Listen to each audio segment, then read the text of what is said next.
up, guys? My name is Jerrod, and I am a singer on a cruise ship. And I get a lot of questions about how to get jobs on cruise ships, what to do, what should you have ready.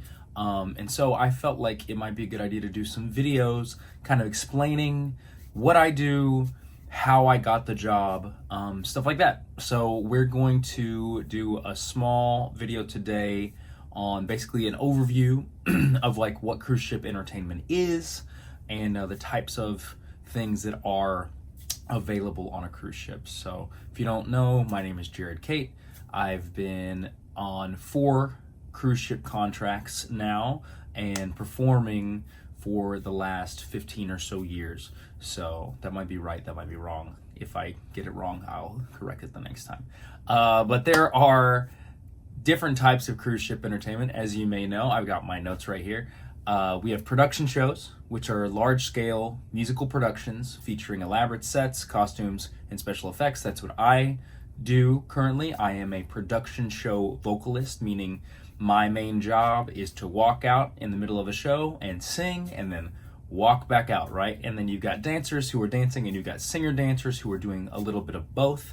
But I am a featured singer, and so that's my main job. Next up, you've got live music, right? So solo artists, bands, orchestras performing a variety of genres from jazz and rock to classical and pop, right? So this can take different forms. We have an orchestra on the ship that just stays here as long as the production show does, right? Or different contract lengths, but they're here, they live here, and they play throughout the day, multiple days during the cruise, and then sometimes for 1 or 2 of the shows they actually help out with the production shows. And then you also might have smaller bands, like we have a Latin band on the ship that I'm currently on, or we might have a party band that is just in charge of like doing sets in a specific area of the ship, and they just do like whatever their genre is. And then you might also have like headliners, right? So people who come onto the ship for just like a couple of days and they just do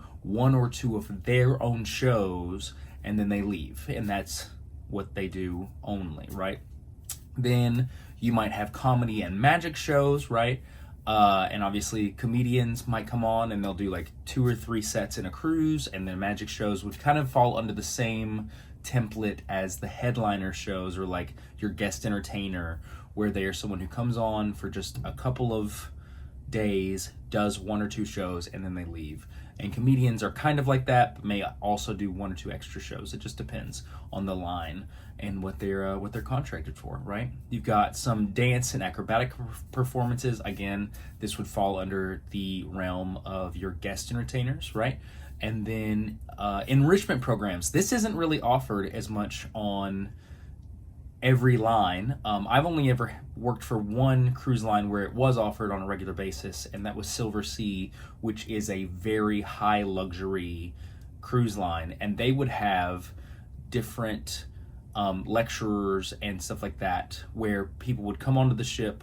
They weren't paid necessarily, but they were given a free cruise to come on and talk about whatever the topic that they were knowledgeable about was. So I saw some people come and do lectures about musicals and musical authors and the differences between different composers. And, you know, obviously if we're going to a specific area of the world, they might bring on a lecturer about that area that knows all of the details of that place, right? So if we're going to New Zealand, they might know something about the Maori people and like how the UK came and the deals that were made between them and the native people of that land, or something like that, right? But that's enrichment speakers and stuff like that.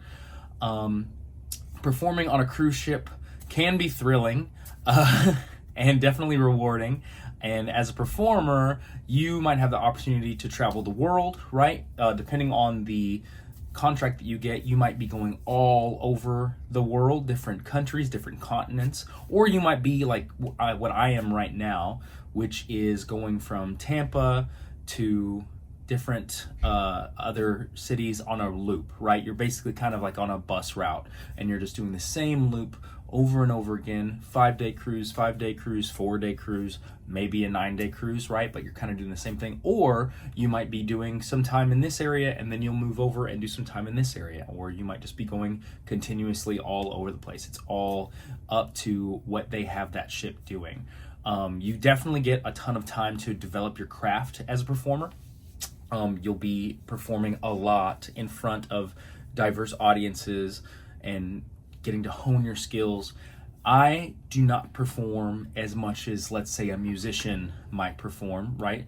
I have a few different times during the cruise when I come out and sing. Obviously the shows, I also have a few like 20-minute sets that I go out and do, as well as if anything were to go wrong, right? Let's say that we aren't able to go to a port because of the weather's bad or something like that, I would go on stage and do my own private show. That's something that I'm contracted to do, and so that's something they use me for, right? But if you're a musician, you might be playing a few times a day, and maybe get 1 day off a week, or, you know, who knows? It just depends on what your contract is. And then once you sign your contract, that's you saying like, I'll do that thing, right? And then obviously being on a cruise ship, you become part of the community of that ship, right? You're living and you're working with other people that are in the performance space that are doing this, right? I obviously perform with dancers and other singers and musicians, and then obviously like the other crew members that are on board. So like people from the art department or the Shorex department, people who are in charge of taking people out on tours when they're in port and stuff like that. And you get to meet and live and work with all of those people, which is awesome. If you're interested in pursuing a career as a cruise ship performer, there are some steps that you need to take. Obviously, you need to work on what it is you want to do, right? I went to college for vocals. I have a vocal performance degree, and that isn't necessarily the way that you need to go, right? If you're good enough to get a job, then just audition, show up and audition. Obviously, there's certain things you need for that as well, but if you feel like college is the right move for you, I feel like it was for me, because it really helped me hone in exactly the kind of sounds that I can and want to make, right? But it might not be what you need or want, but it's totally your choice. You need to create an audition package of some kind, right? Whether that's, if you're going in person, then you need to figure out what's going to be in your book, and you need to make sure that you have your headshots and your resume and all that stuff. And then if you're auditioning online, then that changes it up a little bit. You still need your headshots and you still need your resume, but you need digital versions of those, obviously. And then you also might want to invest in making a vocal reel or a dance reel or some type of performance, an acting reel, something that will, in a very short amount of time, kind of express what you have to offer to casting directors, right? And then you should definitely research cruise lines and opportunities that are available to you. You need to look into different cruise lines and their entertainment offerings to find what might fit best for you, right? So I've worked with 3 cruise lines so far. I worked with Silversea, which, like I said, is an ultra luxury cruise line. And then I was on Princess Cruises, which is definitely a more mainstream cruise line, sort of on the same level as like a Celebrity. And now I'm currently working with Royal Caribbean, which is like the mainstream, right? It's them against a Carnival, right? As far as who is the most well-known cruise line. And so they all want different things. And what can you bring to the table that is going to work best for what they want? Those are the questions that you have to find out for yourself and then deliver to them. So if you want to learn more about this, I would love for you to leave a like on this video, subscribe if you want to see more from me, and I'm going to be doing more videos like this. So thanks so much, and I'll see you in the next one.